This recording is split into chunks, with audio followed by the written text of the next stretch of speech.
Bütün ildәге кебек безнең район үзәк дәваханәсендә дә кешеләрне үз теләге буенча коронавирус инфекциясеннән бушлай вакциналау бара. Беренчеләрдән булып вакцинаны хәүеф төркемендәге кешеләр, укытучылар, табиблар, социаль хезмәткәрләр һәм полицейскийлар ясатты. Бүгенге көнгә 190 илешле үз теләге белән ковидка каршы Спутник V прививкасын эшләтте. Вакцина Гамковид-Вак Спутник В, она двухкомпонентная. Проводится в два этапа. В первый день и следующий компонент, второй компонент, делается на 21 день. Вакцина проводится строго по записи в определенный день и специально в определенно выделенное время. Поэтому просим тех, кого мы записываем на вакцинацию, приходить именно в назначенное время. В 7 кабинете у нас ведет прием врач-терапевт. Он определяет или выявляет медицинские отводы. Если нет никаких противопоказаний для вакцинации, то пациент сразу же направляется в прививочный кабинет во второй, и там проводится уже вакцина. И после прививки в течение 30 минут вы должны находиться в медицинском учреждении под нашим наблюдением, под наблюдением врачей и медсестер.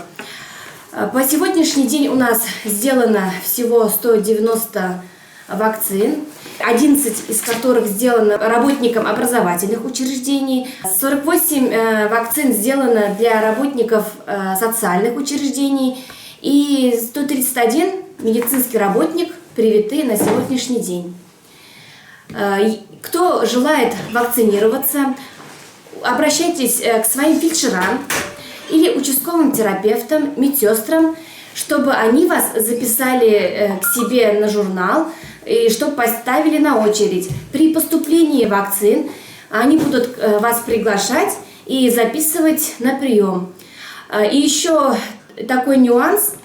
В госуслугах можно вести дневник самонаблюдения, то есть вы там будете определенные дни писать свое самочувствие после вакцинации. Просим вас также заполнять вот эти дневники. Вакцина эшләтергә килгән һәр пациент алдан язылып, дәваханәнең 7нче бүлмәсендә терапевтта тикшерелә. Табиб пациентның сәламәтлегенә карап, прививка ясатырга ярау-ярамауны билгели.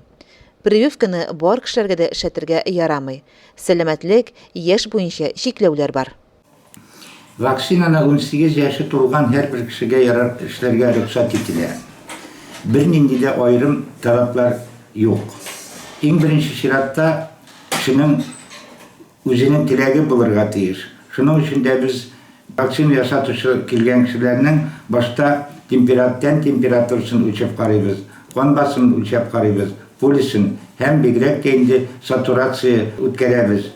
Аллергия реакциялары кешенең алдан булмаска тиеш. Әгәр дә инде аллергия реакциялары элекке прививкаларга күзәтелгән булса, аларга инде без ясамыйбыз. Икенче таләп булып инде яшьле хатын-кызлар авырлы була икән, бу вакытта тоже ясамыйбыз. Бала имезүче хатын-кызларга вакцинация үткәрмибез. Шулай ук вакцинация ясаганнан соң аларның кулларына памятка бирәбез, или булай гына аңлатабыз. 3 көн içinde ул мышаларга, эссе сауналарга, аракы кулланмаска тиеш. Әгәр инде температурасы күтәрелә кала икән 38-дән дә артык, анда рөхсәт итәбез инде жаропонижающий дип аталабыз, бу шрапта парацетамол эчәргә киңәш бирәбез. Бигрәк тә инде вакцина ясатылган урынга 3 көн içinde аны суда тидерергә кирәкми, и кул белән, буларның кул белән тияргә дә ярамый, кашырга да ярамый. Соңыннан 21 көн үткәннән соң инде без аларны икенче компонентка чакырып бирәбез. Бу 21 көн эшләнелә икенче компонент. Әгәр беренче компонентта шушындай кискен үзгәрешләр организмда күзәтелгән икән, иң беренче чиратта температурасы или аллергия реакциялары булган икән, бу очракта бу кешегә икенче компонентны үткәрмибез. Яман шиш белән авыручыларга, гормональ препарат кулланучыларга аларга тоже вакцинацияны үткәрмибез. Бүгенге көнгә вакцина ясатучылар арасында кискен үзгәрешләр күзәтелмәгән.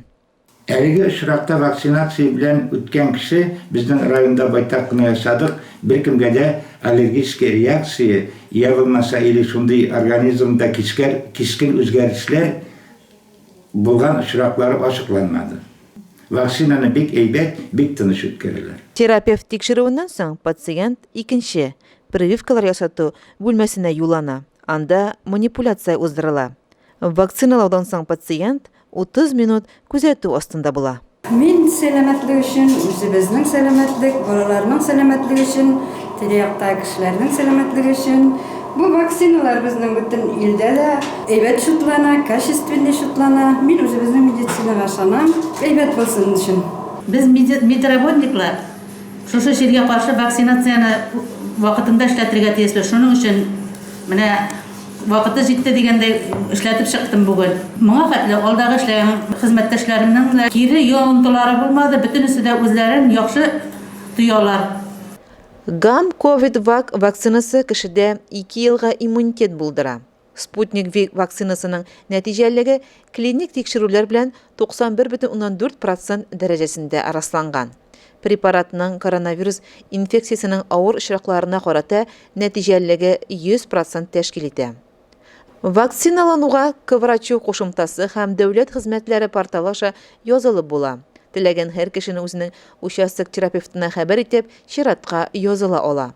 Прививка бушлай һәм район үзәк дәваханәсендә генә ясала. Айгөл Муллаянова, Илеш телерадиокомпаниясе.